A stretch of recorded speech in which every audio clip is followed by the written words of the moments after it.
Bom dia, boa tarde, boa noite. Sejam bem-vindos à segunda aula de História do Projeto Pré-ENEM Paulo Freire. Meu nome é Ian Almeida. E bem, semana passada eu falei que daria a frente de História do Brasil, mas devido a mudanças no projeto, acabei assumindo a frente de Mundo. E bem, eu vou retomar justamente da onde a colaboradora Ana Beatriz parou, que é Crise do Império Romano e Início de Idade Média. Eu preparei metade da aula falar sobre o conceito, sobre o imaginário sobre a Idade Média, e a segunda sobre feudalismo em si.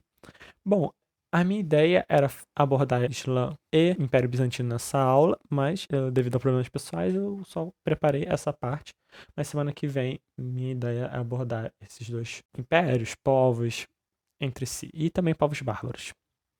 E bem, queria começar essa aula primeiro falando o que seria a Idade Média, esse período de quase 1000 anos que tem um imaginário muito forte, que tem muita coisa fantástica de literatura, no sentido de literatura fantástica sobre o período, ou que a gente usa a literatura fantástica para abordar, por exemplo, O Senhor dos Anéis, com castelos, cavaleiros, etc. Rapidamente, vamos falar do marco cronológico da Idade Média, que o mais comum é justamente com o seu início em 476, com o fim do Império Romano do Ocidente. Eu já vou citar esse acontecimento.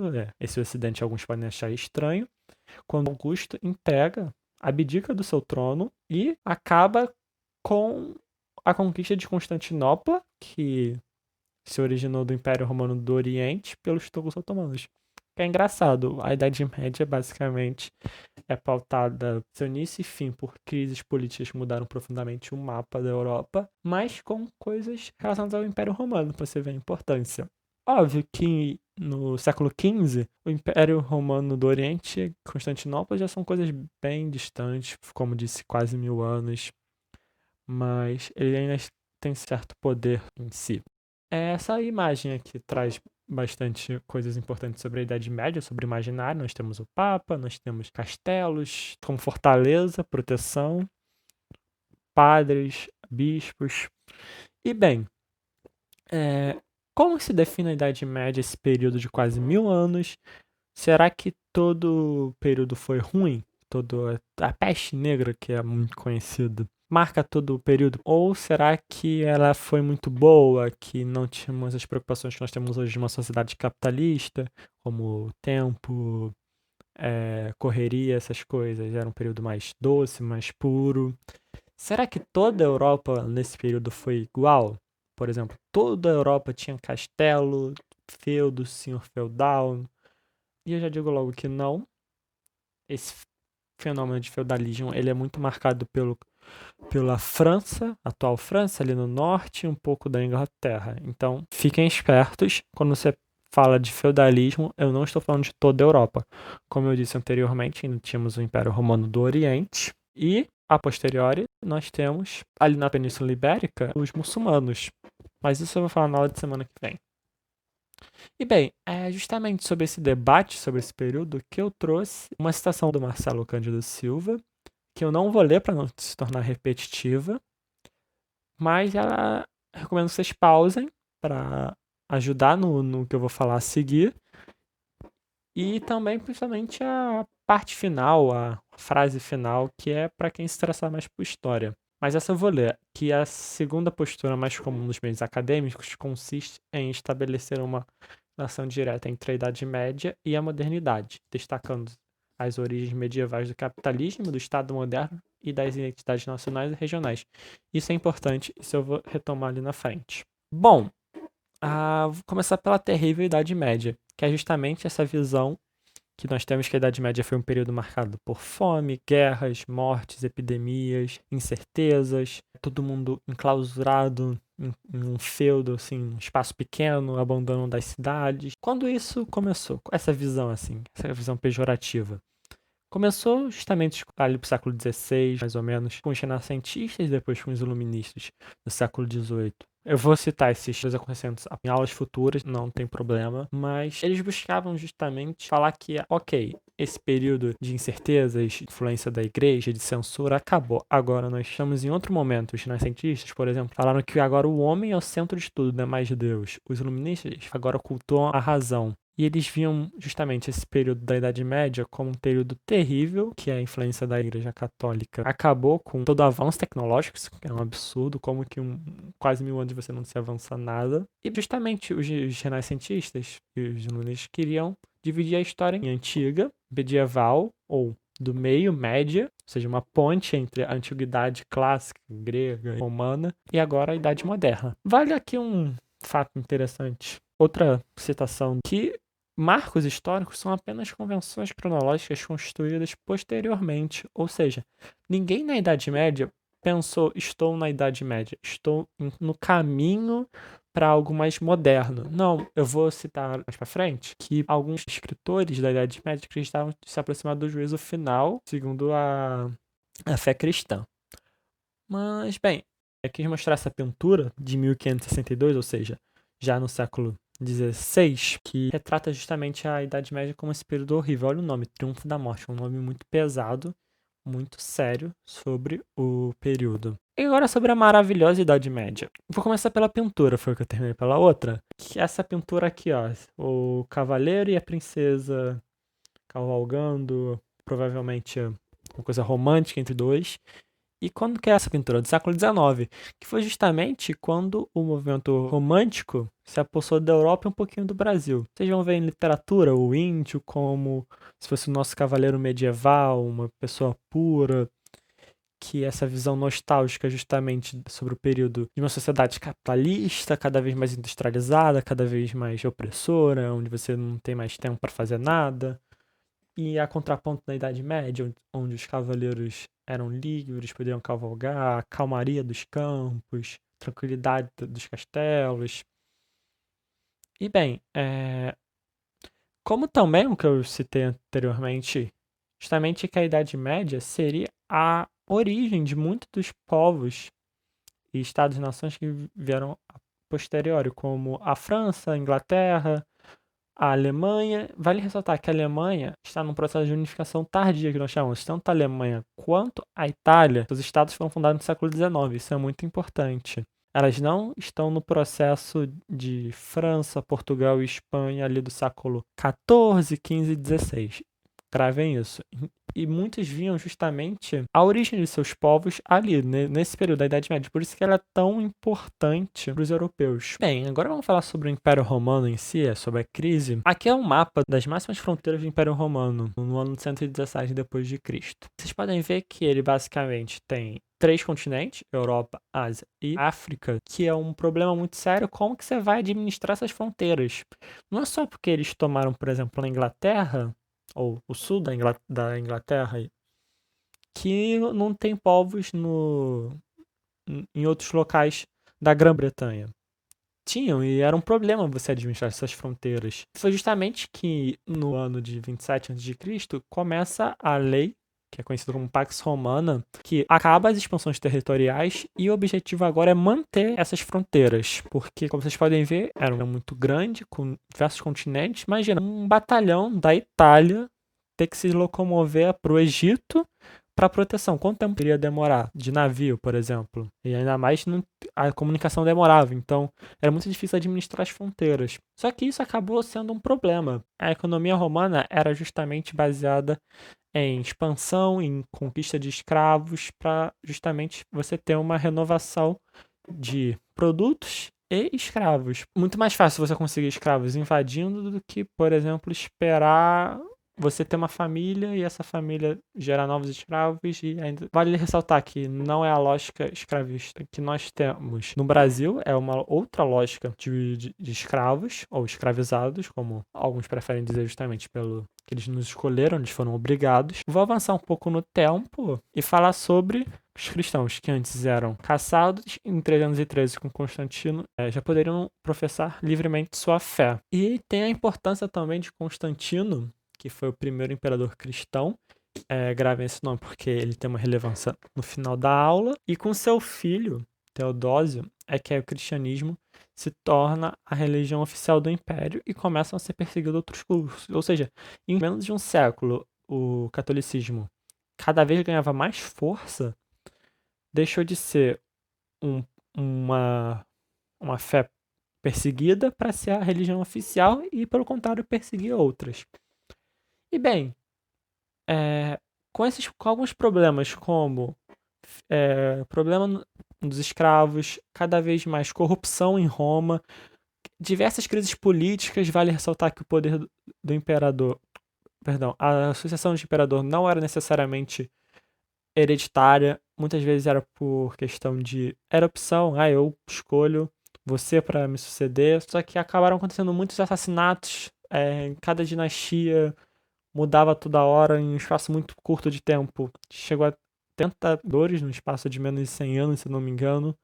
Com todas as diversas crises, eu vou falar mais pra frente algumas específicas, como por exemplo o êxodo rural, foi em 395 a divisão do Império Romano do Ocidente e do Oriente. Vale ressaltar que o Império Romano do Oriente estava tudo bem, estava em processo de expansão, como vocês veem, ele durou mais de 1000 anos depois desse acontecimento, enquanto o Império Romano do Ocidente estava sofrendo diversas baixas, diversas invasões bárbaras que cada vez você perde o próprio território. Tanto que, como eu falei, o Rômulo Augusto abdica do seu trono. E só falar rapidamente sobre o saque de Roma, que é justamente, que foi antes, como está aqui na ordem, que demonstra que Roma, o principal cidade do Império, foi saqueada pela primeira vez em 410, foi saqueada mais 2 vezes depois desse saque de 410, que foi o primeiro e o principal, demonstrando que o Império Romano era só questão de tempo. Sempre que eu falar Império Romano, estou me referindo ao Império Romano do Ocidente, vale ressaltar. Já não tinha mais esse poder. Ele ia se tornando cada vez mais frágil, cada vez mais frágil, cada vez mais povos bárbaros invadindo pela Ásia, pelo norte da Europa, ali pela Normandia, e Augusto abdicado do seu trono. Rapidamente, só queria falar um pouco como que ficou o calendário aqui, como eu posso mostrar o Império Bizantino, onde ele pega, e a sua importância do estreito, que liga o Mar Negro ao Mar Mediterrâneo. E só demonstrar rapidamente como é que estava o mapa político da Europa no século VI. Ou seja, não existia mais Roma, quer dizer, não existia mais Império Romano, e agora é um reino ostrogodo.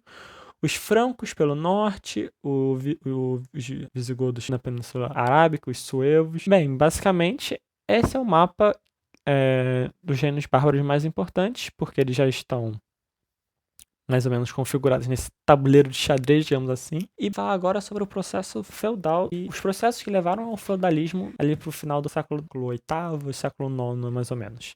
Falar rapidamente que eu vou usar uns 7 tópicos do Hilário Franco Júnior, as referências bibliográficas de onde eu tirei estão na descrição. Ele buscou justamente fazer um esquema como que a Europa se tornou feudal.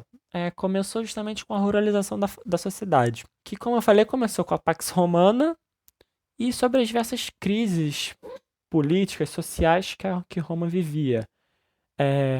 Como está no segundo tópico, a importância da mão de obra escrava e a não renovação dessa mão de obra.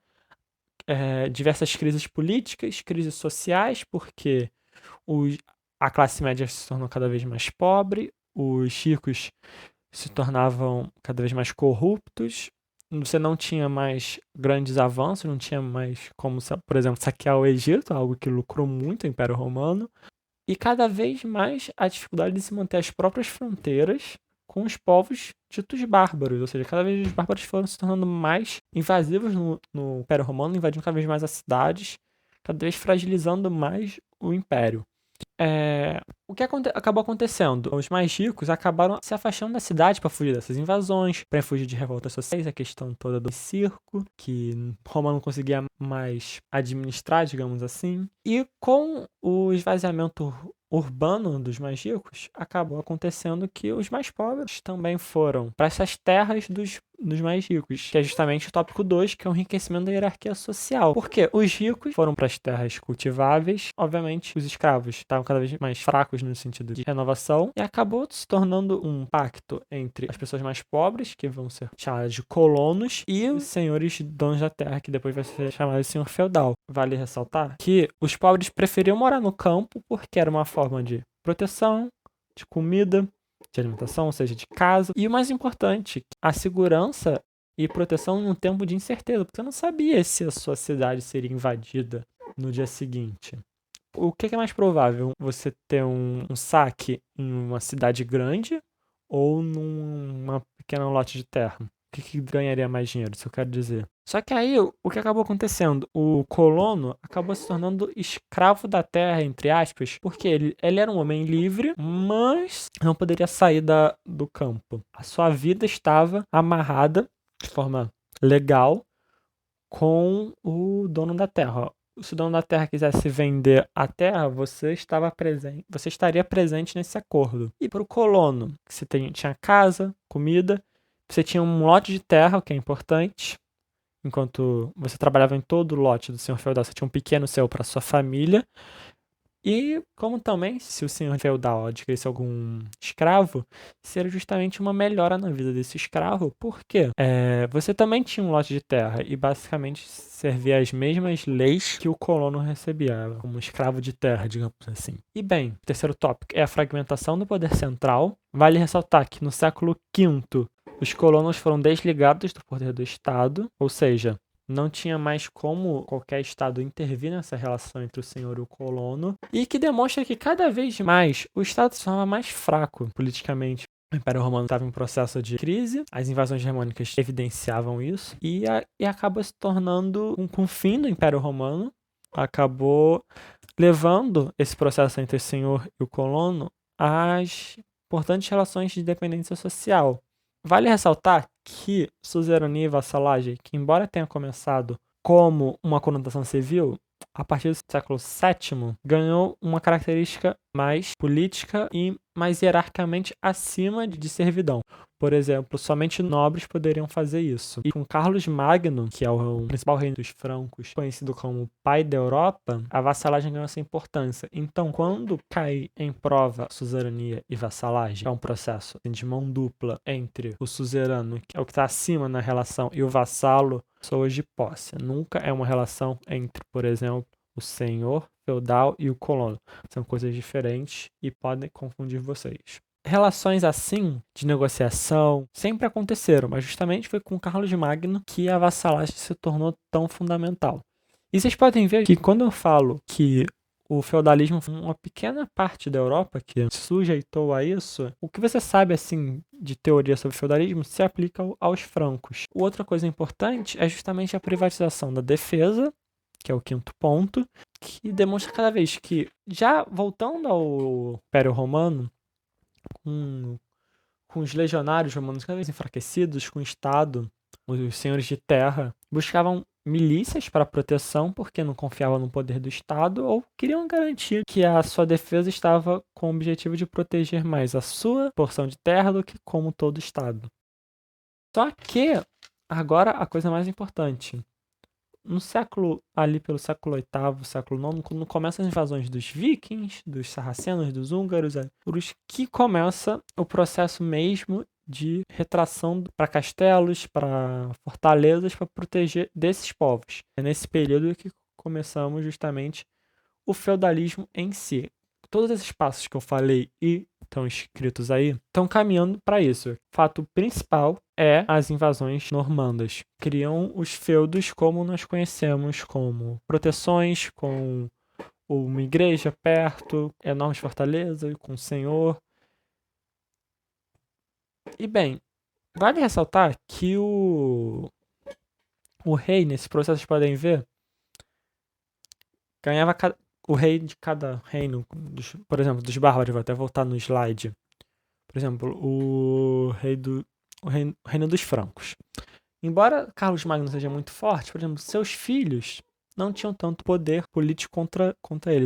As relações de suzerania e vassalagem eram muito mais pessoais. Se Carlos Magno morria, era necessário renovar essas alianças. Você ter certeza que essas pessoas estão com você, porque era uma relação de confiança. Só que, por exemplo, se tivesse um rei fraco e um senhor de terra forte, com suas próprias relações de suzerania e vassalagem, eles se tornam cada vez mais fortes, cada vez mais influentes, às vezes maior que o rei, o que acabou tendo justamente o poder do rei Quando você imagina rei, você imagina, por exemplo, um Luís XIV, o rei Sol, uma pessoa presente, poderosa. Às vezes, os reis medievais eram muito fracos.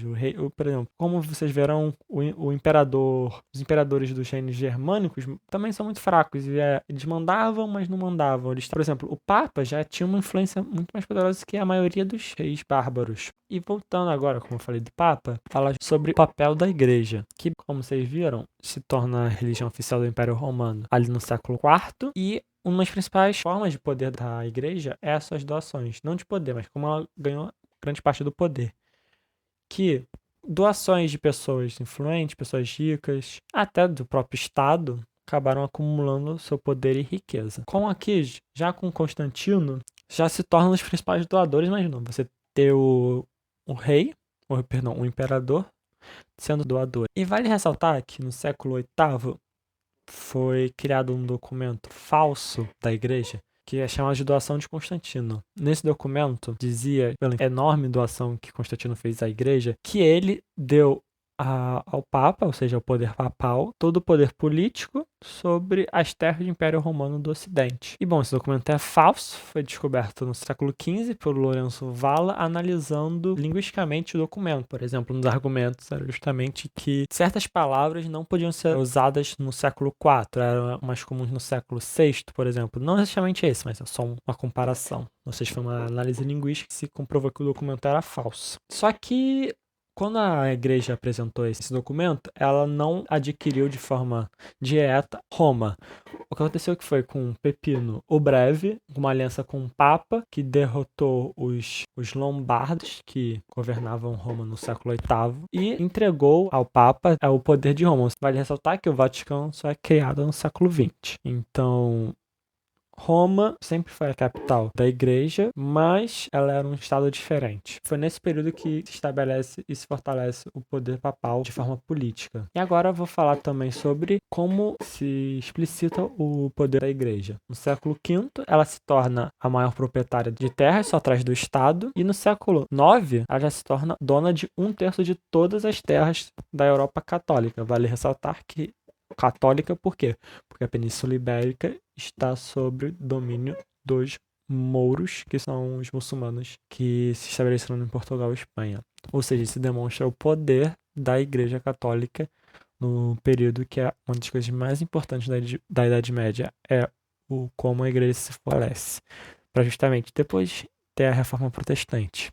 Então, esse é o poder que a Igreja tinha. Eu vou falar mais pra frente das cruzadas, porque isso é chamado na Baixa Idade Média, mas até o século XI, esse é o panorama da Igreja Católica. É a dona de 1/3 de todas as terras da Europa. E ela não só dona das terras, mas como eu falei, se ela adquirir alguma terra, as pessoas que estavam nela se sujeitam a ela, então demonstrando seu poder político e também econômico. Agora, rapidamente, eu vou citar muito breve essa parte, porque é um conceito muito mais de faculdade, mas eu não pude, como eu citei todos os outros 6, não tinha por que eu ocultar isso, que é justamente a transformação da mentalidade, esse conceito de mentalidade é bem complexo, assim, até para pessoas que estudam na faculdade. E bem, é um processo muito longo que você precisa avaliar, o chamado longa duração, e você precisa de um espaço muito grande. E bem, acho que o nome já é um pouco autoexplicativo sobre como a mentalidade muda. Por exemplo, a mentalidade romana é bem diferente da mentalidade medieval. O relacionamento do homem com Deus muda. Você sujeitar a diversos ataques de povos bárbaros, pensa, será que isso é punição divina? O que será? E bem, só rapidamente falar como alguns autores do período medieval possuem a percepção que estavam se aproximando do juízo final, justamente por algumas coisas negativas. Muitos interpretavam os vikings como figuras demoníacas enviadas pelo diabo para punir os pecadores. E bem, vocês podem ver que eu só citei a questão feudal ali perdão, do Reino Franco e um pouquinho do sul da Inglaterra. E ainda tem muito mais coisa pra falar sobre a Idade Média, justamente. É um período muito grande. Quem se interessar por Idade Média. Quem possa vir se interessar por Idade Média, acho que não só por esse período, mas como, por exemplo, tem um amigo meu que trabalha com isso na faculdade, e ele fala, eu não gosto de feudalismo. E muitas pessoas podem interpretar isso de forma esquisita. Como assim uma pessoa não gosta? Que é um período muito grande, assim. Óbvio, quando você fala Idade Média, você não fala, por exemplo, que os índios estão na Idade Média, os índios brasileiros. Óbvio, você tem a noção que a gente está falando principalmente da história europeia, que é a história que basicamente influencia a gente. Mas eu, ele é muito, muito, muito variado nesse período. E acho que essa é a principal coisa que eu queria mostrar nessa aula. Como que a nossa ideia sobre Idade Média, ela é errada. A minha também era errada. Semana que vem, semana que vem eu vou justamente dar um foco nos